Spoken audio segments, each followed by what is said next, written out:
deliberately over the years. I'm astonished at the number of people that basically their whole life is defined by YouTube,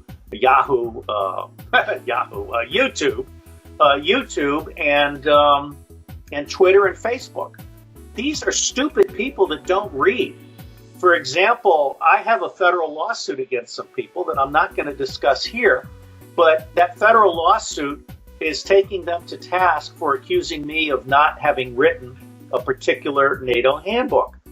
These people are too stupid to go and read the NATO handbook on my website and see that my company is personally thanked on the preface by General Kernan. They're too stupid to go to my website, robertdavidsteele.com, and see that I've been nominated for a Nobel Peace Prize. Okay, instead they go to Wikipedia, which is controlled by trolls. Now here's the second part of the problem. There are thousands of paid and volunteer trolls. David Brock, who is an alleged pedophile, and Media Matters are both known to be managing thousands of paid and volunteer trolls. And in fact, my own lawsuit has identified 247 trolls on YouTube and 67 trolls on Facebook who will be held legally accountable by name. Okay? These are people you can go in and identify.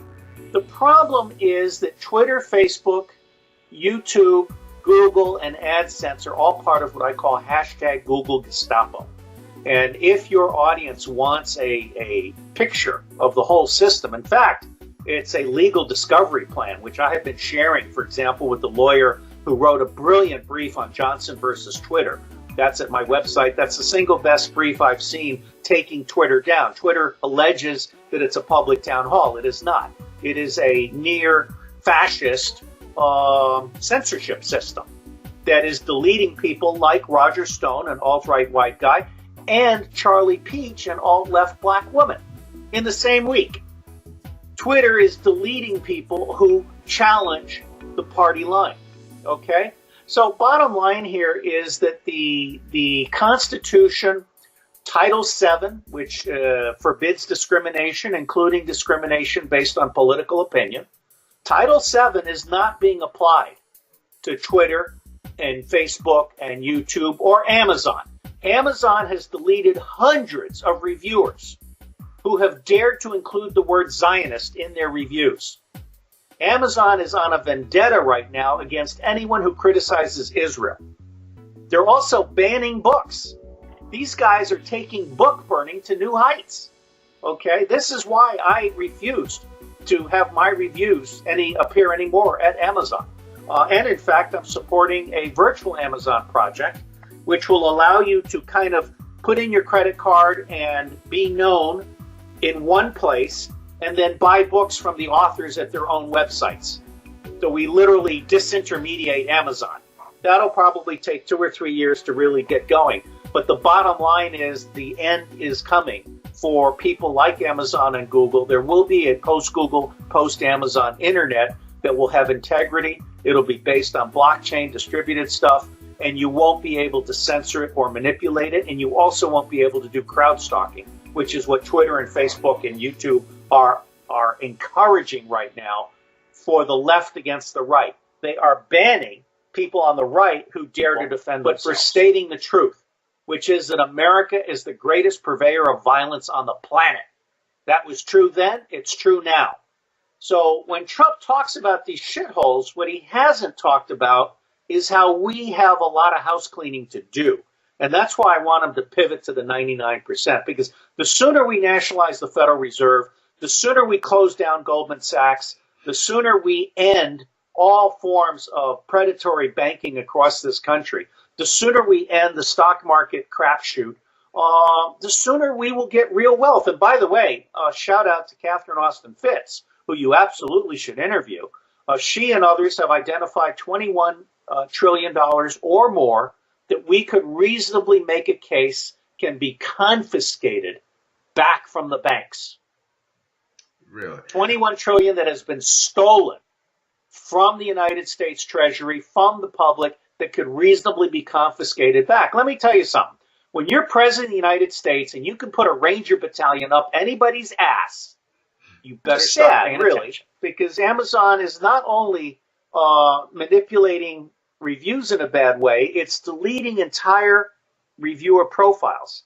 People are losing hundreds of books because they're judged by Amazon to be anti-Zionist. Apparently Bezos is an Ashkenazi Jew like Eric Schmidt, and so he's decided to be part of the Zionist mafia that controls what people read and what they see. That's totally wrong. The third thing that that Amazon is doing right now is banning books. For example, one book that I know very well by Dr. James Fetzer on how Sandy Hook was a hoax. It's a very well-established book. The proof is incontrovertible. This was a closed school with no casualties. The people, the emergency responders weren't allowed into the school because there were no casualties. Okay? This was a school with asbestos problems, no PTA, no classes, nothing. The parking lot had huge cracks in it. It hadn't been occupied in 4 years. This book was banned by Amazon. Amazon is now part of the fake news, censorship, digital assassination, Google Gestapo system that Eric Schmidt created. And let me make a point I don't think I've made to your listeners in the past.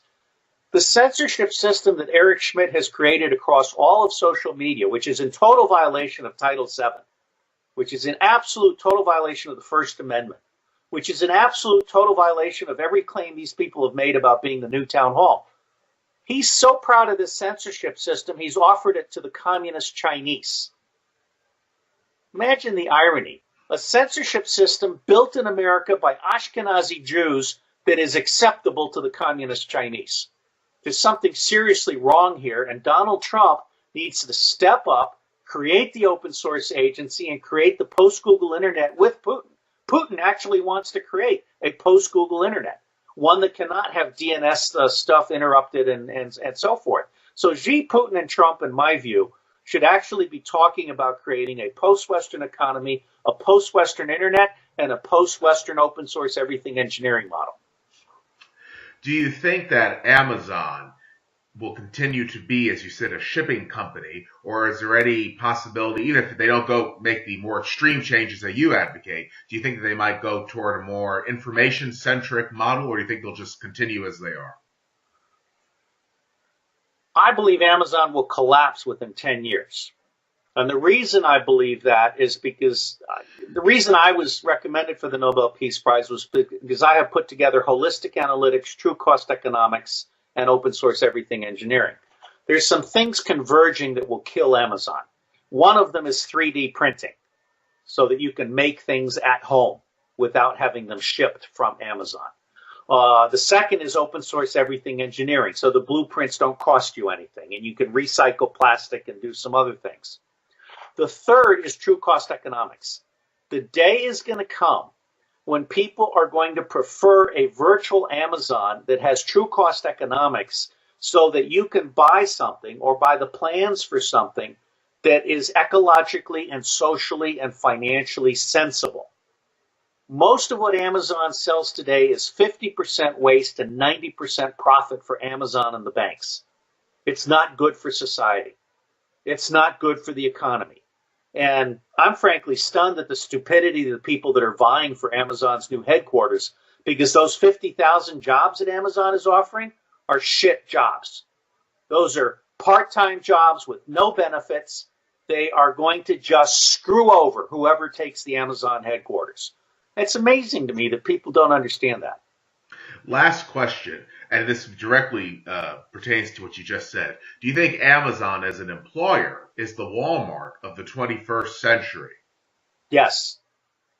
And what ramifications do you think that will have for the economy over the next, say, 5 years? Let me say that I believe that we needed to have the abuses of Walmart and Amazon and Google in order to free our minds to create the post-Amazon, post-Walmart, post-Google internet and economy. They're done. And the last question was supposed to be the last question. This just came to mind. It's probably something that some viewers will be mulling over. They might say that Title VII and freedom of speech don't apply to Twitter because it's a private enterprise and not something that's regulated as a public utility. What do you think about? That's a very sensible observation. The deal that was cut, and unfortunately the FCC is run by an idiot right now. Anybody that wants to take away net neutrality is either seriously stupid or seriously corrupt. They were given extraordinary latitude on the basis of their voluntarily committing to adhering to Title VII. They have broken that social contract. Therefore, I believe the president would be well served